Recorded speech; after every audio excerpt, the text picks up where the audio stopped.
Oftentimes, people like to make the argument that places like marijuana dispensaries lead to more crime. But that's actually a common misconception because marijuana dispensaries usually employ enough security to ensure that they do not attract more crime. Surprisingly enough, though, what does attract a lot of criminal behavior is Walmart. And part of the reason why is because they're so obsessed with saving costs that they have cut their workforce, cut down on security, and gotten rid of other safety measures that actually prevented crime at their stores previously. So let me give you some examples, and this is based on a great report by Bloomberg that I highly recommend you guys read. So apparently they have done away with quite a bit. Greeters have been removed, taking away a deterrent to theft at the poorest entrances and exits. Self-checkout scanners replaced many cashiers. Walmart added stores faster than it hired employees. The company has one worker for every 524 square feet of retail space, a 19% increase in space per employee from a decade ago. Now, interestingly enough, a lot of people like to compare Walmart and Target, but there are actually significant differences between the two. In fact, a Florida police captain says Target doesn't have problems with crime.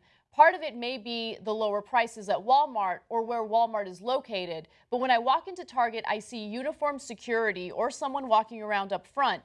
You see no one at Walmart. It just seems like an easy target. So let me give you some numbers so you guys can kind of understand the scope of all of this. Now, this report is following a huge headline indicating that there was one Walmart store where authorities busted a meth lab right underneath in like a gigantic 6-foot-tall pipe. There was a meth lab in it. How do people have a meth lab under their store and have no idea? But anyway. To be fair, that's slightly badass.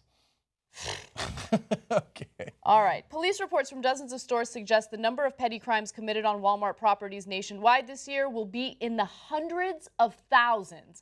But petty crimes, although they are an issue, isn't really the biggest problem here.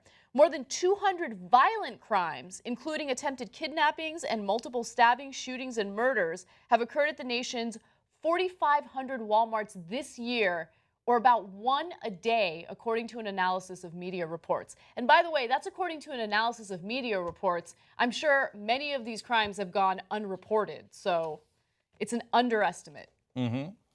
So, look, there's a reason why they're doing this. And so they're making a calculation. One part of the calculation is we're going to crunch the numbers, and if we can get our number of employees per square foot down, since they have so many stores, they actually save a tremendous amount of money. On security guards alone, according to one calculation, they save $500 million if they don't have security guards. Now, that's not nothing. Their profits last year were about $14 billion. So now you think $14 billion in profit, not bad. Maybe you could afford security. But that's not the way corporations work. A public corporation must maximize profit. So they think, no, $14 billion is better than $13.5 billion. Now, mind you, if it gets bad enough, people will stop coming to your stores. It'll be counterproductive, and then you'll make less money next year. But a lot of times they play a short-term game because they got a lot of the executives, their compensation is based on the last quarter. So I got to get my performance up so that I can get my bonus. And if it blows up on someone else, you know, that if that meth lab underneath the Walmart blows up on someone else next quarter, well, that's a sad day for them and not for me. I already got my bonus. And it's also the greed of the board, which should be thinking more long term. No, but the boards never think about the long term. Investors never think about the long term. Okay, let's keep it real. Investors invest because they're looking to make a profit on their investment, and that's it. Okay, they don't care about the employees. 250,000 employees are needed to take a tiny chip at this problem, right? Like, and that still wouldn't solve the problem. 250,000 employees, but they don't want to hire 250,000 employees because the board doesn't believe that they should spend the money on hiring these workers to deter all of this crime. In fact, what they want to do, okay, and you see this at corporations throughout the country, is they have a very limited workforce and they reshuffle the employees, right? And then they have the employees work 58 jobs and make the same amount of money, right? So the employees are frustrated, morale is low, crime is up, and it's a terrible business model. But the way we set the system up in this country makes it totally permissible, So let me give more details and context here. So they have about 1 million people who work at Walmart across the country. So what the analysts are saying is if they added 250,000 part-time employees, they could actually alleviate a lot of these concerns. But if they do, of course, their costs will go up. And so they're maniacally driven for keeping their costs down in the short term. I'm going to get to one other huge reason in a second. But in terms of investors, no, investors care about making money in the long term. The executives are more worried about what's going to happen in the next quarter because their compensation is usually tied to how they perform in the short term per quarter and certainly over the course of 1 year, right? But a lot of the board members these days for a lot of corporations, and this is a general point, not about Walmart as much as it is about the general economy, are private equity guys who think I've got to get in and get out within 3 years so I can get return on investment. So if I stay in for 7 years, 12 years, well then I got to make too much money based on my financing. I'm simplifying here, but it's generally true. They got to get in, they got to get out. And so oftentimes what they'll do is they'll suck all the life out of a company and then dump it, right? So because they made their return in those 3 years, they don't give a damn what happens to that company right after they leave. But is that what's happening with Walmart? So with Walmart, it's a little bit different and more complicated because a lot of the Walton family is still on the board and the Walton family's been running it for so long. So in their case, it's just a little bit extra greed. But now here comes the second huge part of this equation that no one's talking about. And it's a great piece by Bloomberg.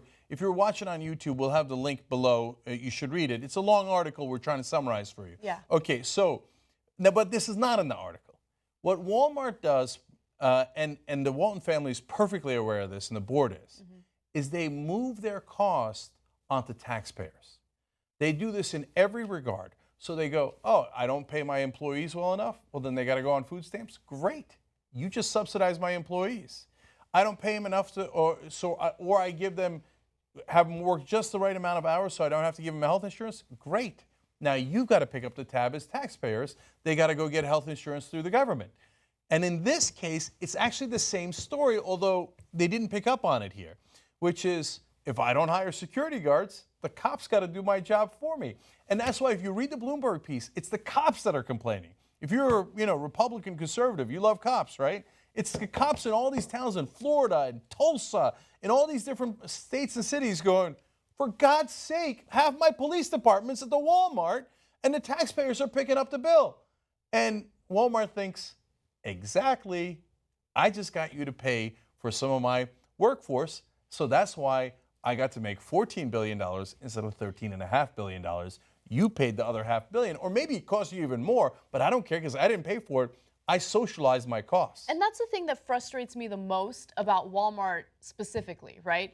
You have mindless, working class Republicans who go ahead and attack people in the same group as them, right? Working class individuals who are just trying to make ends meet. They're working 40 hours a week, right? But they still can't put food on the table because their wages are so low. And then they'll point to them and say, oh, those are the welfare queens, right? No. Walmart is the welfare queen, okay? We are subsidizing Walmart because they refuse to hire the workforce necessary to deter crime. They refuse to pay their employees enough money so they don't have to go on government assistance, okay? And so they don't get criticized, but working class individuals who literally work full-time jobs and still can't pay for their families, they're the ones who get criticized. So, for example, if you pass a law increasing the minimum wage, that means that Walmart, in some of these cases, would have to pick up the tab for people who work for Walmart. And then if you're getting $15 minimum wage, you might not need food stamps, you might not need insurance through the government. So we then put the cost on where it belongs, the company making all that money, instead of having them put the cost on us. So if you're worried about crony capitalism, this is crony capitalism, where they say, no, I get to keep the profits. And all my costs, including all that extra crime in your neighborhood, now I'm going to put that cost on you. Because I worked with the government to make sure that they never increased minimum wage, they didn't regulate me, they didn't do anything that was supposed to protect you, the citizens, you, the consumers.